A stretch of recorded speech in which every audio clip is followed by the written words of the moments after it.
She had just stepped out the door. I followed. When her car pulled up behind a quiet cafe, he was already there, waiting. I watched them hug, then disappear inside. I didn't need to hear another word. I turned the car around, opened my laptop, and started rewriting the story in my own voice. This is part 3 of the story. The wife who got caught cheating because of her strange habit of posting affair diaries on Reddit. In part 1, Adam, a loyal, devoted husband, accidentally discovers that his wife has been living a second life on Reddit, a place where she describes every detail of her affair, every look, every accidental touch, as if she were writing a romance novel, not to repent, but to glorify, not for him, but for strangers, everyone except him. In part 2, Adam doesn't explode. He doesn't confront her. Instead, he plays the role of the clueless, trusting husband. But in secret, he starts gathering everything, every post, every clue, every time she leaves the house with the excuse of last-minute team meetings. Piece by piece, the picture becomes clearer. And now, part 3 begins. Silence is no longer weakness. It's a weapon. And Adam, the man she thought would never notice, is about to take back the story one quiet move at a time. I can't remember how long I sat in front of my computer that night.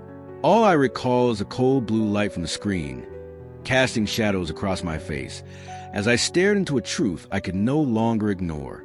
I had read everything Natalie posted, not just her original post in r/true off my chest, but every comment, every reply, every quiet confession shared with strangers who didn't know her name, but somehow understood her more than I ever had. At some point, something strange started to happen. I no longer felt like I was reading about my wife. I was reading about someone I had never met before. Her husband, the one she once called steady, thoughtful, the quiet strength in her chaos, was now the ghost in her story. The man she tiptoed around. The man she lied to with a smile and kissed goodnight after crafting online love letters to someone else. Each post was a chapter from a life I was never invited into, a version of our marriage that existed only in her head and in the comments section of Reddit. And the truth was, I didn't feel angry. I felt small, invisible, and worse, I felt replaceable. I started paying closer attention to Natalie's smallest habits, the way she smiled at her phone, the way she instinctively tilted the screen when I walked into the room, the way her notifications were always silenced, no buzzing, no rings, as if she were trying to keep the world from bleeding into ours. One night, over dinner, she said, "The new director gave a presentation today. Honestly, it put everyone to sleep. He spoke for 30 minutes straight, and no one understood a thing." I nodded, offering a polite smile, but I remembered what she had written the day before. He sat beside me during the meeting. We didn't speak, just exchanged glances, but my heart wouldn't stop racing. Same day, same moment, different truths. I wasn't the person she wanted to talk to anymore. I wasn't the one she shared her real stories with. I was the husband, the placeholder, the character in the background of the romance she was building with someone else. Her Reddit posts weren't just a guilty secret anymore. They were a window into the heart of someone who had already left me long ago. I began documenting everything, not to get revenge, but to stay sane. Dates, times, stories she told me. I started lining them up next to her Reddit posts. One by one, the puzzle came together. I realized she met him on Wednesdays, sometimes Fridays. She described lunch meetups in the back parking lot behind her office, moments where he just held my hand for 3 minutes, and it felt like I was finally wanted again. I looked at her hands, the same hands I used to hold every night while we watched TV, and I started to wonder, who were they really reaching for now? One evening, Natalie stood out on the balcony, wine glass in hand. I was in the kitchen, watching her through the window. She wore a loose white sweater, her hair lazily tied back, the porch light casting a soft glow on her profile. She looked like a woman in love, but not with me.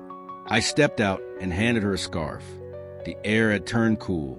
She turned, a little surprised, then smiled. "I forgot how chilly it gets. Thanks, babe." I nodded and leaned on the railing beside her. We stood there in silence for a while. She sipped her wine, then asked, "Are you okay? You've been a little quiet lately." I gently rotated the glass in my hand, eyes on the night sky. "I'm fine, just learning how to listen more." She tilted her head, smiling faintly, probably thinking I was being philosophical. But I wasn't. I was listening to every shift in tone, every misstep in her story, every quiet, calculated lie. And when you listen long enough, you realize the truth doesn't need to shout. The next morning, I woke up earlier than usual. I made coffee, not her favorite kind, but a new, darker roast. Bolder, bitter. I didn't say anything. I just poured 2 cups as always. She walked into the kitchen, hair damp, wearing the oversized white shirt I had gifted her 2 Christmases ago. Back then, it was a present. Now it felt like a costume. "The coffee tastes a bit different today," she said, raising an eyebrow. I took a sip, calm as ever. "Sometimes it's good to try something new. You might like it." She nodded slowly, processing, probably wondering if I meant something else. But she sat down, took a sip, and stared out the window. We sat in silence for nearly 10 minutes. The kitchen was filled with the smell of coffee and a tension neither of us dared to name. That evening, when she said she had to stay late at work for end-of-month reports, I simply nodded. No questions, no suspicion. But the moment she left, I waited 3 minutes, then started the car and followed. She parked behind a small, empty cafe tucked away off a quiet road. A man was already waiting. Tall, lean, wearing a brown jacket. She got out. He didn't hug her. Not immediately. But the way they looked at each other said enough. They went inside. I didn't follow. I didn't need to. I already knew everything. Now, I just needed to end it properly. I sat in the car for nearly an hour. No calls. No messages. Just me, the steering wheel, and a jazz station playing softly in the background, enough to drown out the sound of my own heartbeat.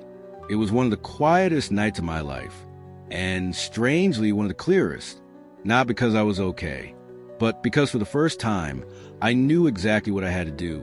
Natalie came home around 10 p.m. She walked in, took off her coat, slipped off her shoes, and headed to the kitchen like she'd just had dinner with co-workers. "Sorry I'm late. The boss was being super picky tonight. Kept making us revise every line of the report." "No problem," I said gently. "I just finished cleaning up." She nodded, smiled, but there was a flicker in her eyes, something slightly off. I said nothing. She went to shower. I sat in the living room and opened my laptop, not to read, to write. I started drafting my own story on a fresh Reddit account, in the same subreddit she had used. I didn't name her. I didn't include details. But I told the truth. I'm the husband she once described as kind, steady, boring. The man who thought he was her world. Until I realized I was just background noise in a love story that wasn't mine.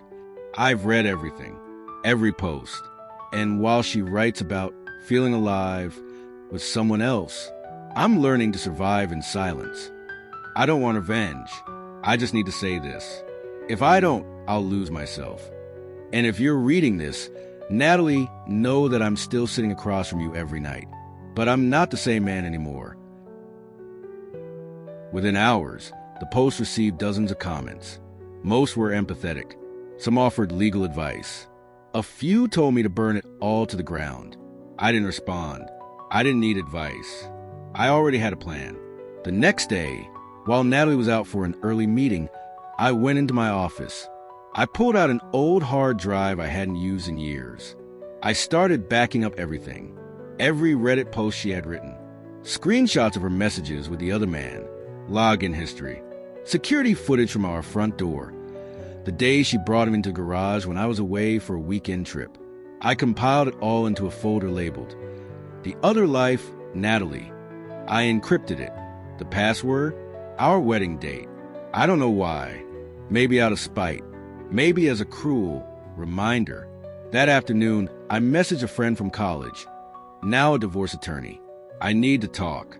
Quietly, Strategically, he didn't ask questions, just replied, "Tomorrow, 3 p.m., my office." That night, Natalie lay beside me, fast asleep, one arm resting gently across my chest. I didn't hold it. I just stared at the ceiling and counted my own breaths, trying not to drown in them. I began shifting small things. Nothing obvious, nothing sudden. I started coming home earlier, sometimes without notice. I began locking my laptop, something I'd never done before. I changed the Wi-Fi password, said it was for cybersecurity. She didn't say much, but her glances lingered longer. She had started to notice. I stopped texting during lunch. No more "how's your day?" No more photos of the food I made. Instead, I posted something to Instagram, a story, something I never did. Funny how the things we get used to are sometimes just things that never should have been. No tags, no context. 5 minutes later, Natalie messaged me, "Are you okay?" I waited 30 minutes before replying, just thinking out loud. I was planting seeds, one by one. The next day, I left a journal on the dining table, just one page open, one line written in pencil. "If you're reading this, you forgot to clear your search history." That night, she came home late. No small talk, her face a little stiff. Dinner was quiet. She didn't mention the journal, didn't ask about the story. But I knew she was calculating, and that was exactly what I wanted. When she thought I was asleep, I heard pages turning, soft footsteps into the office. I kept my eyes shut, breathing slow and steady. Tomorrow, everything would shift, because starting now, I wasn't just reading her story. I was in it, and I was ready to write the ending. See you in part 4, where secrets begin to shatter without a single word being spoken.